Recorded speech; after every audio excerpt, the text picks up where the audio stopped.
네, 우선 바쁜 시간대 그리고 굉장히 더운 시간에도 찾아와 주신 학부모님께 감사드리고요.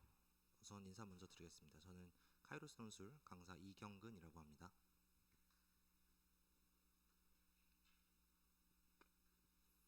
네, 오늘 제가 소개드릴 내용은 다음과 같습니다. 먼저 제 소개를 먼저 드리고 그다음에 이제 강의에 대해서 소개를 해드린 다음에 제 수업에서 수강생을 어떤 식으로 관리하는지 그 방향성에 대해서 말씀을 드리도록 하겠습니다. 우선 저는 학부 때는 철학을 전공을 했고요.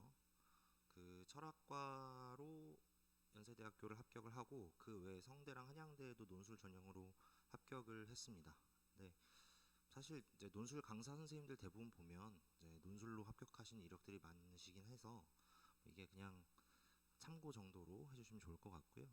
제가 조금 더 이제 어필하고 싶은 부분 중 하나는 제가 철학을 학부를 졸업을 하고 윤리교육과에서 석박사를 지금 과정을 밟고 있는데요.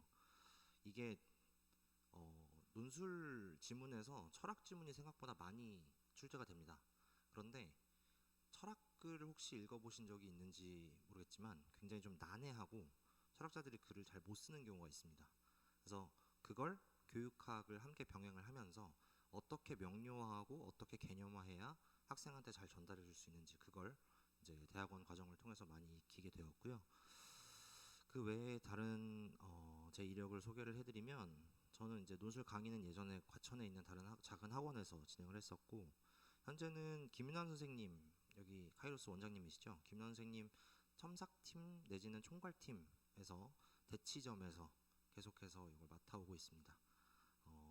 제 소개를 조금 이따가 더 드릴 예정이지만 제가 그 총괄팀장으로 일을 하면서 사실상 지금까지 첨삭한 학생 수가 좀 많습니다. 그래서 그 첨삭한 학생들의 데이터를 기반으로 이게 첨삭에서만 그칠 게 아니라 이걸 기반으로 한 좀 수업을 열어보면 좋겠다라는 생각이 들었고 김윤환 선생님께서도 어느 정도 호응을 해주셔서 이번 연도부터 강의를 좀 개설을 하게 되었습니다.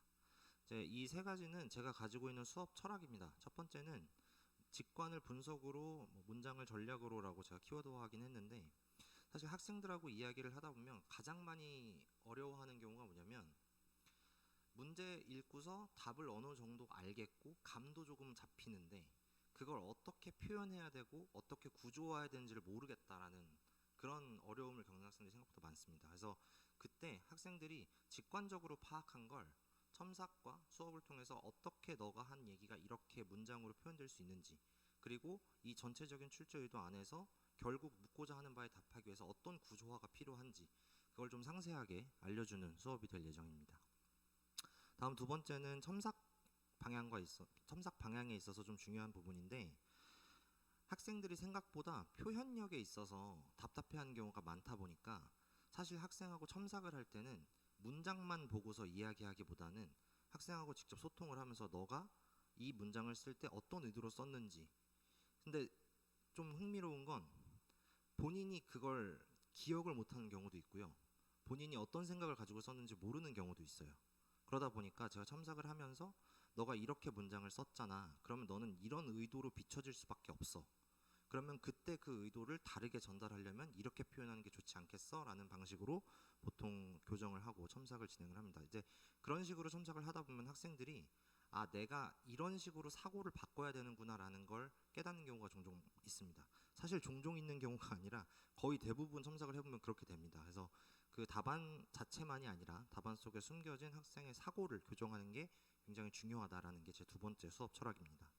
세 번째는 제가 이걸 쓰고 나서 주위에 있는 다른 강사 선생님한테 조금 나쁘끄럽다라는 어떤 표현을 듣기도 한 철학인데 학생은 빈 그릇이 아니라 불씨다라는 말의 의미는 그냥 강사나 선생님이 학생한테 이렇게 해 저렇게 해 라고 주입하는 데 그치는 것만으로는 논술 전형을 대비하기에는 사실 쉽지 않습니다. 왜냐하면 수능하고 조금 비교해서 말씀을 드릴 수 있을 것 같은데요. 수능은 문제 풀이까지만 가르치면 학생이 그걸 익혀서 수능 시험장에 가서 써먹을 수 있습니다. 왜냐하면 1번부터 5번까지 객관선지 중에서 하나를 고르면 되니까요. 그런데 논술이 어려운 이유 중 하나는 뭐냐면 그 문제를 풀이한 내용을 자기가 이해한 대로 자기 생각대로 표현할 줄을 알아야 되는데, 그 표현까지 저희가 1부터 100까지 다 잡아주고 주입을 한다는 건 사실 말이 안 되죠. 그러면 저희가 해야 되는 역할은 뭐냐면, 학생이 원래 가지고 있는 개성이나 장점이 있을 텐데, 그리고 단점이 있을 텐데, 그걸 어떻게 옆에서 보조해 주면서 자기 강점을 극대화하고 단점을 막을 수 있는지, 그 지도 방향을 설정하는 게 굉장히 중요합니다. 그러다 보니까 저희가 그냥 대치든 목동이든 어느 학원가에서 선생님이 가르친 대로 주입받아서 기계적으로 글 쓰는 거 말고, 학생 개개인이 가지고 있는 그 사고방식을, 그리고 표현력을 어떻게 극대화할 수 있는지, 그것과 관련한 지도 및 첨삭 방향이 필요하다라는 점에서 제 세 번째 수업 철학을 말씀드릴 수 있겠습니다. 네, 다음으로는 제가 이제 개강하게 될 수업들에 대한 소개인데요. 첫 번째는 일반 강의형 수업입니다. 그래서 구성은 기초 강의를 1시간 동안 진행을 하고요. 그 다음에 학생들이 답안을 작성하고 그 시간 동안 제가 첨삭을 진행을 할 예정입니다. 그리고 나서 해설 강의를 듣고 학생들은 4시간 수업을 들은 후에 이제 퇴원을 하면 되는 거고, 하원을 하면 되는 거고, 이 반 같은 경우에는 기본반으로 제가 구성을 해놨습니다. 그래서 독해, 요약, 비교, 평가, 자료해석, 그리고 논증, 이 6가지는 사실 논술을 공부하고 시험을 보는 데 있어서 반드시 준비해야 되는 6가지 유형이라고 말씀드릴 수 있겠고요. 아마 많은 선생님들께서, 그리고 아마 대부분 거의 모든 선생님들께서 이 기본의 6가지 유형은 다 숙지하고 계시고 그런 방향으로 가르치고 계신다라고 말씀드릴 수 있겠습니다. 다만 이제 제가 이번 7, 8월에 수업을 개강을 하다 보니까 이때 조금 더 주의를 기울여서 수업에 구성해 놓은 바가 이제 총괄평가 2회입니다. 총괄평가 같은 경우에는 각 학교에서 출제되는 유형들을 최대한 반영해서 이제 학생들이 문제를 풀어보고 그에 대한 진단평가를 좀 실시하는 방향이라고 이해해 주시면 좋을 것 같습니다. 그래서 이 8주 수업이 끝나고 나면 9월 원서 접수를 하는 기간이 될 텐데요. 그때 가서 총괄평가 했던 내용, 그리고 앞에서 했었던 답안지들에 대한 첨삭 내용을 바탕으로 학생하고 원서와 관련된 상담을 좀 진행할 예정입니다. 물론 이제 희망하시면 학부모님과도 당연히 상담을 진행할 거고요. 그 다음에 기본반 같은 경우에는 반 인원을 제가 10명 이하로 제한을 해놨습니다. 제가 강사가 직접 첨삭하는 것의 중요성은 당연히 워낙 다른 선생님들께서 많이 말씀하시니까 제가 따로 언급 안 해드려도 충분히 이해하실 텐데, 다만 시간 내에 학생을 충분히 첨삭하고 지도할 수 있는 그런 기회가 확보가 되려면 10명 이상으로 넘어가는 순간부터는 조금 버겁게 느껴지거든요. 그래서 그 인원수를 제한해서 수업을 진행할 예정입니다. 다음으로는 이제 소수정예 참여형 수업이라고 제가 써놨는데, 이 수업 같은 경우에는 앞에서 말씀드린 일반 강의형하고 상당히 다른 특징을 갖고 있습니다. 그게 뭐냐면, 앞에 이제 일반 강의형 같은 경우는 제가 쭉 기초 수업을 하고 학생이 알아서 문제를 푸는 과정일 텐데, 이 소수정예형 수업 같은 경우에는 제시문 독해부터 문제풀이 그리고 개요 작성까지 그 전 과정을 제 수업 내에서 강사와 함께 그리고 다른 학우들과 함께 좀 토의하면서 진행할 예정입니다. 이런 수업 같은 경우에는 장단점이 확실한데요. 장점 같은 경우에는 학생 본인이 원래 가지고 있던 의문이나 아니면 주관적인 해석의 어려움, 불확실성, 그걸 해소해 주는데 굉장히 좋은 역할을 합니다. 특히 이제 학생들이 제시문을 읽고 따로 정해져 있는 객관 선지가 없다 보니까 이 부분을 갖다 써도 되는지, 저 부분을 갖다 써도 되는지, 이 부분을 내가 이렇게 이해해도 되는지, 이런 불확실한 어려움을 굉장히 많이 겪는데, 그걸 아예 일종의 공론화 시키듯이 저희 수업 안에서 함께 나눠보고 자기가 그런 생각을 가졌을 때 왜 그랬는지, 그리고 다른 학생은 그거에 대해서 어떻게 생각하는지, 이걸 함께 나누면서 내 생각이 완전히 틀린 건 아니지만 이런 방향으로 수정되는 게 일반화되는 방식이 필요하구나, 이런 기회를 좀 가지는 게 중요하다고 생각이 들어서 그와 관련된 수업 구성을 이렇게 짜봤습니다. 그래서 이것도 마찬가지로 전체 커리큘럼은 독해부터 시작해서 논증까지 6유형을 하고 총괄평가도 마찬가지로 진행을 할 예정입니다.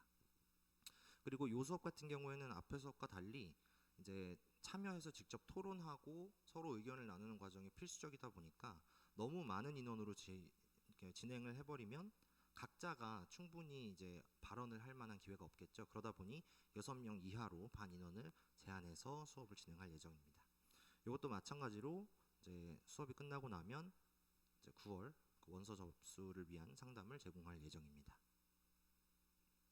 그래서 제가 일반 강의형 수업을 추천하는 학생은 다음과 같이 좀 정리를 해놨습니다. 그래서 문장이 좀 길어지고 늘어지는 학생 같은 경우에는 자기가 하고 싶은 얘기가 많거나 아니면 무슨 말을 해야 되는지 정확히 몰라서 저렇게 늘어지는 경우가 많아가지고 그걸 좀 교정해주는 과정을 첨삭을 통해서 충분히 이제 교정할 수 있을 거고요.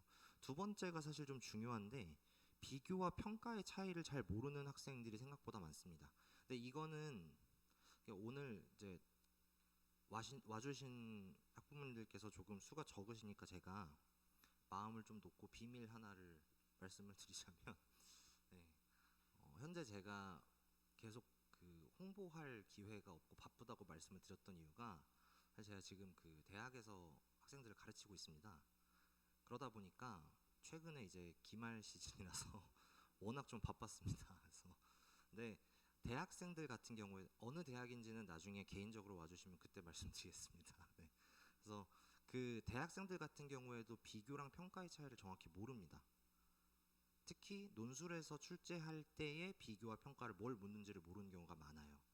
그래서 간단하게 한번 말씀을 드려보면 이런 거예요. 제가 지난 설명회 때 잠깐 예를 들었었는데, 사과랑 귤을 한번 비교해 보겠습니다. 비교는 이런 겁니다.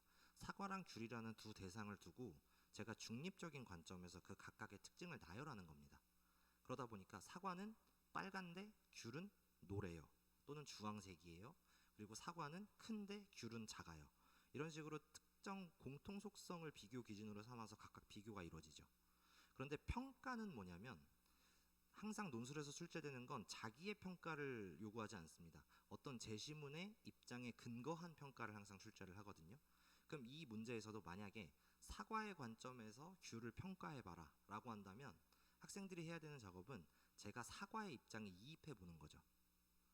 그러면 아까 제가 비교한 내용을 바탕으로, 차이를 바탕으로 평가를 할 수 있게 되는데, 사과가 빨갛고 귤은 주황색이라 했죠. 그럼 사과의 입장에 이입한다는 건 저는 빨간색을 중요하게 생각하는 입장이 되는 겁니다. 정치적인 의도는 절대 없고요.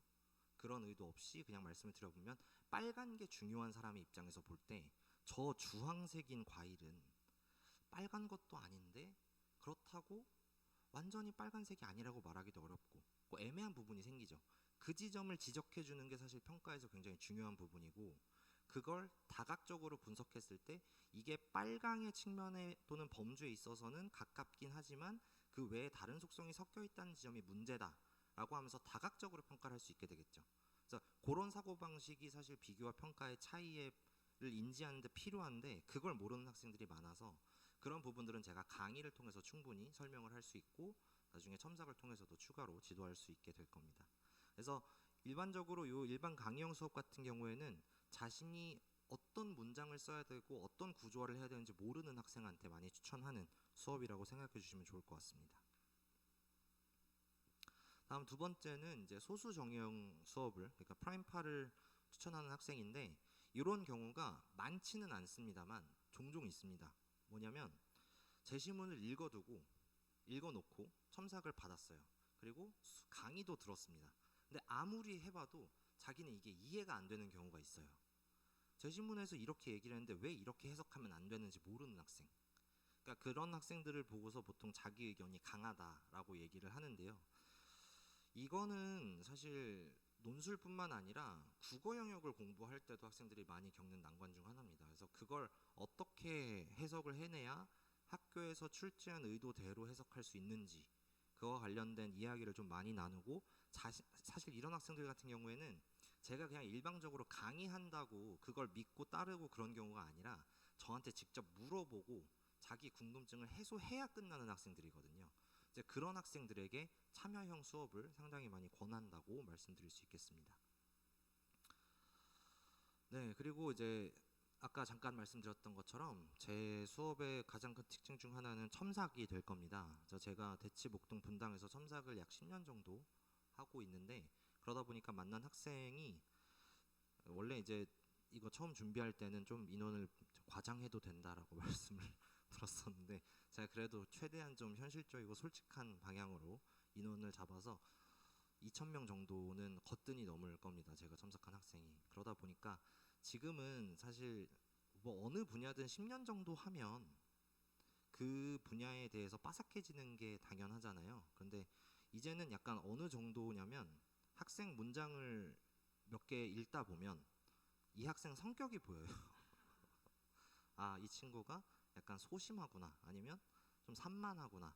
그러니까 적어도 학습 능력과 관련된 성격적인 측면이 보이는 정도인데, 이제 뭐 제가 자랑을 하려는 건 아니고 그런 부분들이 사실 학생 한 명 한 명에 대한 개개인의 개별 첨삭이나 케어에 있어서 굉장히 중요한 측면이라서 이제 그런 정도를 제가 적어도 그냥 혼자만의 감이 아니라 2,000명 정도의 데이터에 기반해서 학생을 지도할 수 있다라는 강점을 어필드릴 수 있겠습니다. 뭐 두 번째는 약간 자랑이긴 한데, 김윤환 선생님 수업 같은 경우에 워낙 학생들이 많고 첨삭 선생님들이 올해만도 약 30분 정도 계십니다. 네, 대치 같은 경우에는 제가 5년 동안 계속 학생들의 고정 첨삭 신청이 들어와서 그걸 최다로 하고 있다라고 어필을 드릴 수 있겠습니다. 제 브로셔가 이제 이따 가실 때 하나씩 챙겨 드릴 텐데, 그 브로셔에 보시면은 그 고정 첨삭으로 합격한 학생들 명단이 좀 나와 있습니다. 근데 뭐 인문 논술에서 가장 중요한 게 첨삭이라는 이야기를 많이 들으셨을 텐데, 그게 왜 그러냐면 결국 논술은 학생이 학교에 가서 자기가 직접 글을 써야 되잖아요. 그러다 보니까 그 글을 쓸 때 어떤 감각과 어떤 사고방식으로 써야 되는지 옆에서 케어해주는 사람이 생각보다 중요합니다. 네, 그러니까 그냥 강의를 듣고 스킬을 배우고 요령을 익혀서 문제를 푸는 것에 그치는 게 아니라 그걸 내가 직접 글로 써내는 과정을 어떻게 이제 케어해줄 수 있는지, 그 과정이 필요하다 보니까 첨삭이 중요하다는 이야기를 저희가 항상 하는 건데요. 그러니까 약간 와닿게 말씀드리면 국어 영역 같은 경우, 수능 같은 경우 제시문에 대한 이해도가 약 60에서 70%만 되더라도 학생이 문제를 풀 수 있습니다.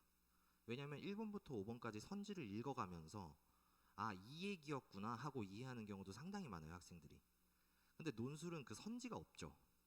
그러니까 제시문만 읽고 자기가 이해를 했는지, 그리고 그 이해한 걸 자기 의도대로 정확히 썼는지 그 점검하는 과정이 필요한데, 그 과정을 저희가 첨삭이라고 부르는 겁니다. 근데 그 첨삭이 강의자와 그다음에 이제 첨삭자 둘 간의 소통이 정확히 이루어지지 않는 상태에서 진행되는 경우도 상당히 많더라고요. 제가 좀 안타까운 부분은. 그래서 뭐 제가 김윤환 선생님 수업을 홍보하려는 건 아닌데 그 수업 같은 경우에는 저랑 김윤환 선생님하고 자주 긴밀하게 소통을 하고 있고 첨삭진하고도 항상 이야기를 하다 보니까 그 일체화가 가능한 거고, 제 수업 같은 경우에는 제가 강사가 직접 첨삭을 하다 보니 학생에게 일관된 어떤 척도를 제공해 줄 수 있다라는 강점이 있다라고 말씀드릴 수 있겠습니다. 네, 그 다음은 학생들에 대한 개별 진단 및 케어가 어떻게 이루어지는지에 대해서 좀 구체적으로 말씀을 드리면, 첫 번째는 학생 수를 제가 제한을 두다 보니까 각 학생들의 답안 첨삭지를 누적해서 관리할 수 있습니다. 그래서 그 누적 관리를 통해서 학생 개개인이 가지고 있는 개성이나 특성을 좀 파악을 할 예정이고요. 두 번째로는 아까 말씀드렸던 총괄평가 2회에 기반해서 학생이 어느 유형의 문제를 푸는데 좀 강점이 있는지, 또는 어느 유형을 좀 피하면 좋은지, 그거에 대한 각각의 진단을 좀 내려드릴 예정이고요. 마지막으로는 잠깐 말씀드렸던 것처럼 인원을 좀 제한해서 학생을 어떻게 좀 밀도 있게 케어할 수 있는지, 이제 특히 세 번째와 관련해서는 올해 제가 7월부터 수업을 열다 보니까 아마 1월부터 수강을 하지 못한 학생들도 있지 않겠습니까? 그러니까 기존의 논술학원을 다니지 않았던 학생들 같은 경우에는 신규 학생이든 아니면 사실 기존에 논술 경험이 있었더라도 이게 제가 함부로 말씀드리기가 좀 그런 게, 이제 제가 다른 학원이나 선생님들을 이렇게 비하할 수는 없잖아요. 비하는 절대 아니고요. 근데 차이가 좀 있다면 워낙 많은 학생들을 대상으로 저희가 첨삭도 진행을 하고, 사실 이제 종종 강의도 제가 가끔 열었었는데, 그런 부분을 봤을 때 학생이 진짜 뭐가 부족하고 뭐가 지금 필요한지 그 첨삭 시간 또는 학생하고 상담 시간을 통해서 딱 짚어주는 과정이 필요한데, 그걸 명확하게 짚어내기 어려운 경우가 상당히 많습니다. 그리고 그걸 진행하지 못하는 경우도 많이 봤고요. 특히 제가 제일 안타까워하는 경우 중에 하나가 뭐냐면 대면 첨삭을 제공을 안 하는 학원들이 가끔 있습니다. 또는 특히 이제 학원 같은 경우에 규모가 크거나 대형 강의가 되는 경우에 학생에게 대면 첨삭을 제공하지 않는 경우에는 학생의 문제점을 제대로 진단할 수가 없게 돼버리죠. 그래서 그런 경우는 절대 없을 거라고 제가 단언코 말씀드릴 수 있을 거고요. 그리고 아마 이제 말씀을 듣다 보면 제가 약간 약 파는 것처럼 느끼실 수도 있을 것 같아요. 어떻게 학생 성격도 알고 뭐 그러냐라고 생각할 수도 있을 텐데, 실제로 제가 학생들한테 그걸 그냥 물어봅니다. 솔직하게 그 자리에서. 아, 너 이런 성격이지 않냐? 이런 문제가 있지 않냐라고 물어보면, 지금까지 제가 직접 성격을 물어봤던 경우는 한 100건 정도 될 텐데 그중 한 90% 이상은 맞았습니다. 그래서 꽤나 데이터에 기반한 그리고 경험에 기반한 진단이라고 생각해 주시면 좋을 것 같습니다. 네, 그래서 제 수업 전체적인 개강 일정표는 다 한 것 같습니다. 그래서 토요일 6시랑 월요일 6시에는 일반 강의형 수업을 진행을 하고요. 그다음 토요일 낮 시간과 화요일 6시에 소수 정의형 프라임 파일 수업을 진행할 예정입니다. 네, 참고해 주시면 감사하겠습니다. 네, 그러면 이제 질문이 있으시면 그거 듣고서 마무리하도록 하겠습니다.